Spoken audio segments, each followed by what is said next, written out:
సునీతి, వాళ్ళ second wife నేమేమో Suruchi. Suniti వాళ్ళ కొడుకు నేమేమో తూముడు, సురుచి వాళ్ళ కొడుకు నేమేమో ఉత్తముడు.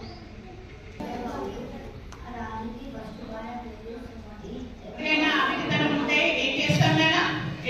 చూడాలి, అలాంటి వాళ్ళకే మనం హెల్ప్ చేయాలి. అవునా?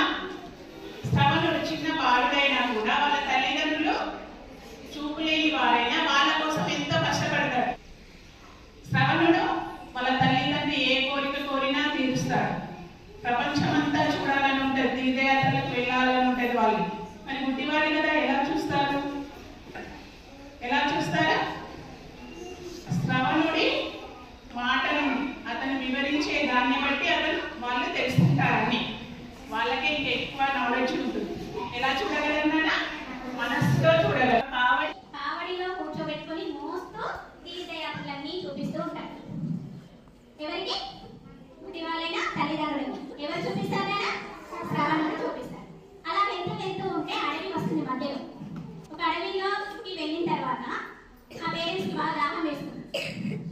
అప్పుడు శ్రవణుడు ఏం చేస్తాడు? ఒక చెట్టు కింద కూర్చోబెట్టేసి వాటర్ తీసుకురావడానికి వెళ్తాడు. వాటర్ తీసుకొస్తూ వాటర్ ఇలా ఉంచుతూ ఉంటాడు. దశరథుడు ఏం చేస్తాడన్నా, చాలా విలువిద్యలన్నీ నేర్చుకున్నవాడు దశరథుడు, చాలా గొప్ప వ్యక్తి. అతను శబ్దంతోనే బాణం వేస్తాడు. చూడకుండా శబ్దంతోనే బాణం వేస్తాడు. ఆ బాణం ఎవరికి తాకుతుంది? నీళ్లు ముంచుతున్న సౌండ్ విని ఏదో జంతువు నీ వాటర్ తాకుతుంది అనుకొని బాణం వేస్తాడు దశరథుడు. ఆ బాణం వెళ్ళి శ్రవణుడికి తాకుతుంది. శ్రవణుడు అక్కడ పడిపోతాడు. వెంటనే దశరథుడు వెళ్తాడు అక్కడికి. అతను బాణం వేసిన దిశ అతనికి తెలుస్తుంది కదా, అలా వెళ్తాడు. వెళ్ళిన తర్వాత అక్కడ శ్రవణుడు ఉంటాడు.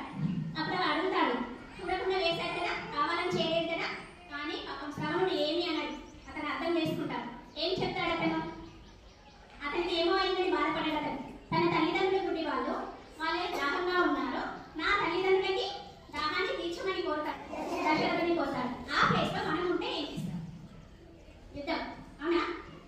యుద్ధం చేస్తాం. కానీ శ్రవణుడు ఏమి అనుకున్నా అతన్ని కోరిక కోరుకుంటాడు అతడి. ఏమని? నా పేరెంట్స్ గుడి వాళ్ళకి దాహం తీర్చండి అని. అలాగే అతను దశరథుడు ఏం చేస్తాడైనా వాటర్ తీసుకెళ్ళి పేరెంట్స్ తాగిస్తారు. అప్పుడు పేరెంట్స్ గుర్తుపడతారు, నా పుత్రుడు కాదు కదా ఇతను. స్పర్శతో తెలుస్తుంది వాళ్ళకి, మనసుతో తెలుస్తుంది వాళ్ళకి, గాలి ద్వారా కూడా తెలుస్తుంది వాళ్ళకి ఎవరు అని. అవునా? గుడ్డి వాళ్ళని మాత్రం ఎవరిచ్చిన తాగుతారా? తాగరు కదా. గుర్తుపడతారు ఎవరు నీకు, నా పుత్రుడు ఏడి అని అడుగుతారు. ఇలా జరిగిందని చెప్పగానే వాళ్ళందరికీ శాపం ఇస్తారు.